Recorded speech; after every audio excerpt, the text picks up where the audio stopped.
नहीं, आज की बात नहीं है। ये तब हुआ जबकि ये राज्यसभा की मेंबर्स की घोषणा की गई। उस वक्त मैंने मेरे दिमाग में बात आई कि भाई जो हम जिस नारे पे हम चुनाव लड़ रहे हैं उस नारे पे हमारी पार्टी बिल्कुल सीरियस नहीं है। और जिस तरह से राज्यसभा के टिकट दिए गए, मेरा एक दिल में और मेरे साथियों के दिल में ये सोच उठी कि भाई जिस मुद्दे पे आप 2024 का चुनाव लड़ना चाहते हैं उसी मुद्दे पे ही से आप हट जाते हैं तो हमारा क्या वजूद है, हम क्यों रहें पार्टी के साथ।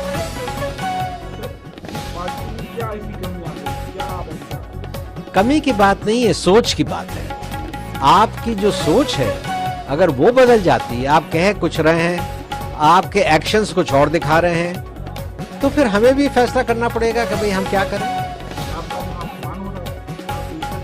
नहीं, ऐसा कुछ नहीं है। मुझे इज्जत भी दी, मुझे सम्मान भी दिया, मगर मुझे अकेला सम्मान नहीं चाहिए।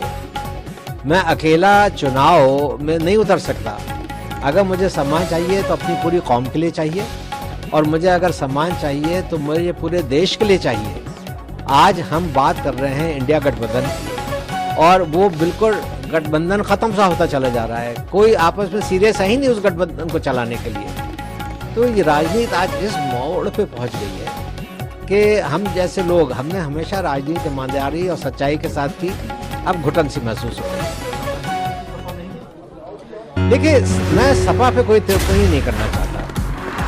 सपा के बहुत बड़ा भरोसा पिछले उत्तर प्रदेश के चुनाव में मुसलमानों ने किया। मेरे ख्याल में जितना वोट मुसलमानों को सपा को मिला है वो जिंदगी में कभी नहीं मिला था। बहुत बड़ी क्या उनको मिली थी, मगर मुसलमानों की जायज़ बातों पे आवाज़ ना उठाना ये एक तकलीफ की बात है। सर, लोग कह रहे हैं कि आपको राज्यसभा में मिला, ऐसा है, राज्यसभा मुझे पिछली दफ़ा भी नहीं मिला था, मगर जावेद अली खान साहब को दिया राज्यसभा। उस वक्त तो ना मैंने इस्तीफा दिया, ना मैंने कोई नाराज़गी दिखाई। अगर मुझे यही होता कि राज्यसभा ना मिलने पे मुझे नाराज़गी है तो मैं उस वक्त भी दिखाता, मगर एक मुसलमान को उन्होंने दिया। और सही जो परंपरा हमेशा रही है समाजवादी पार्टी के, उसके मुताबिक चले, तो मुझे खुशी थी। इस दफा मुसलमान का सवाल नहीं है, वो मेरा सवाल नहीं है, किसी मुसलमान को दे देते। सर, अगला कदम क्या होगा?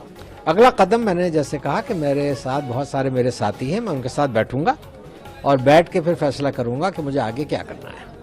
कौन सी पार्टी होगी? ये कोई अभी तय नहीं है कि कौन सी पार्टी होगा। जरूरी नहीं है कि आप कोई पार्टी ही ज्वाइन करें। अगर आपको सेवा करनी है देश की, अपने लोगों की, तो आप बगैर पार्टी में भी रह के सेवा कर सकते हैं। और ये हमारे परिवार ने हमेशा किया।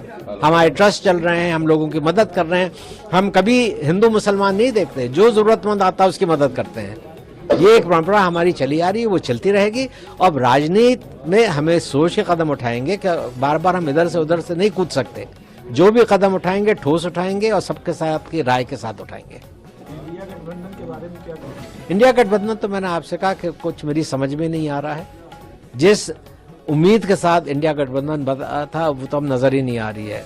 मुस्तकिल जयंत चौधरी ने छोड़ दिया, नीतीश कुमार जी ने छोड़ दिया, जिन्होंने शुरुआत की थी इंडिया गठबंधन की।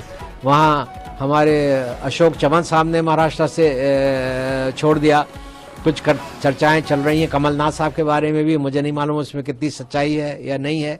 तो और आपस में जब इन लोगों से बात होती है तो ये आम आदमी पार्टी का बयान आता है कि हम 13 की 13 सीटें लड़ेंगे पंजाब में, हम 7 की 7 सीटें लड़ेंगे दिल्ली में।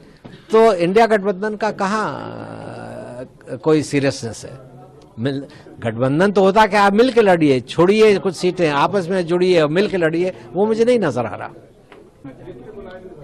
नहीं, देखिए, मुझे कोई जाती दुश्मनी तो अखिलेश जी से नहीं है ना। मुझे उन्होंने, जब भी मैं उनसे मिला, उन्होंने मुझे सम्मान दिया।